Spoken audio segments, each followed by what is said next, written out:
নমস্কার বন্ধুরা, আশা করি সবাই ভালো আছেন, সুস্থ আছেন। আজকে আবারও চলে এসেছি ছাদ বাগানে। এই দেখুন, বেশ আবারও বরবটি তুলতে হবে, কিছু করার নেই, তুলে নিচ্ছি। আর দেখছিলাম বরবটি গাছে না ছোট্ট ছোট্ট ঠিক ঠিক পোস্তর মতো ছোট ছোট কালো কালো পোকা।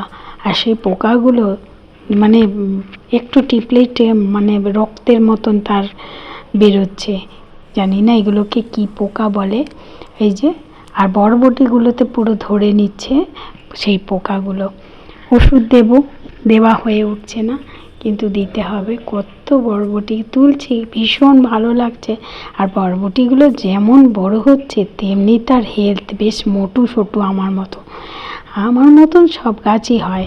আমি একটু হাইটে ছোটোখাটো, আমার জিনিসগুলো অনেক সময় আমাকে দেখে দেখেই ছোট হয়। তবে বরবটি হয়নি, বরবটিটা পুরো আমার উল্টো সাইড হয়েছে, বিশাল লম্বা লম্বা। আমিও যদি একটু এরকম লম্বা হতাম তো ভালো হতো, কিন্তু হয়নি। আর কি করা যাবে, যেই ফলটা ছোট হয় ভাবি ও আমার দেখে হয়েছে, এ আমাকে দেখেও হয়নি। এ হয়তো আমার মানে মেয়েকে দেখে হয়েছে কি, যাই হোক, রাস্তা দিয়ে লোক যায় তাদের দেখে হয়েছে, যাই হোক।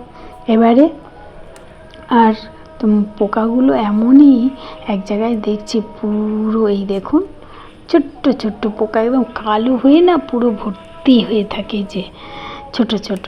আর কি ঘৃণা লাগে আমার পোকাগুলো। এমনি পোকা আগে ঘৃণা পেতাম, কিন্তু এখন ঘৃণা পাই না। আর এগুলো না এমনই, ওদেরকে টেনে বার করতে গেলে হাতে পুরো রক্ত রক্ত লেগে যায়।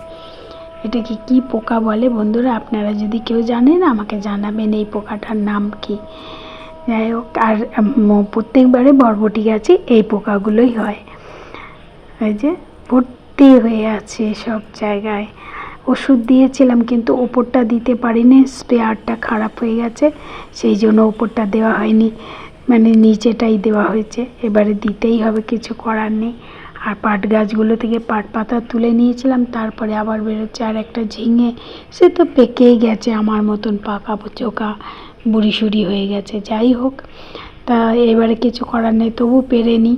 গাছের জিনিস কোনোটা বড় হয়েছে, কোনোটা ছোট হয়েছে, এইভাবে। এবারে ঢ্যাঁড়সগুলো তুলবো। কদিন আগে ঢ্যাঁড়স তুলেছি, তুলে দেখছি এক দুটো বেশ মানে পাকা পাকা হব হব হয়ে এসছে। আজকেও অনেকগুলো ঢ্যাঁড়স হয়েছে। আর যেহেতু টবে বসানো, এত উঁচু হয়ে গেছে, এত লম্বা হয়ে গেছে, আমি আর টেনে টুনে পারতে পারছি না। টেনে টুনে পারবো যদি বা, কিন্তু ঢ্যাঁড়স গাছে তো কাঁটা থাকে, সেই কাঁটাগুলো গায়ে লাগলে আবার চুলকায়। সেই জন্য কি অস্বস্তি হয়, কোনোভাবে যাতে গাছে পাতাগুলো না লাগে সেইভাবে পারতে চেষ্টা করছি। আর পেরেওছি, কিছু করার নেই। এইভাবে দেখুন সব পেরে নিচ্ছি বন্ধুরা। বাজার থেকে বাজার করার আনন্দ আলাদা, আর ঘরের থেকে সবজি তুলে রান্না করার একটা যে আনন্দ, সেই আনন্দটা কিন্তু মানে ভাগ করে নিতে চাইলেও হয়তো সবার পক্ষে সেটা সম্ভব হবে না। কারণ এই গাছ পালন প্রচুর খাটনির কাজ, প্রচুরই খাটনির কাজ, খুব কাজ। আর এখন বর্ষার সময় উফ, কী ঘাস জন্মেছে। আমি তো তুললে সব মাটি উঠে চলে যাচ্ছে, মাটির সকল মানে চলে যাবে বাইরে ফেলে দিলে। ওই জন্য ভেবেছি ওষুধ দিয়ে দেব। আর অ্যাডেনিয়ামের ফুলটা এত সুন্দর হয়েছে, মানে না ছবি তুলে আর পারছি না।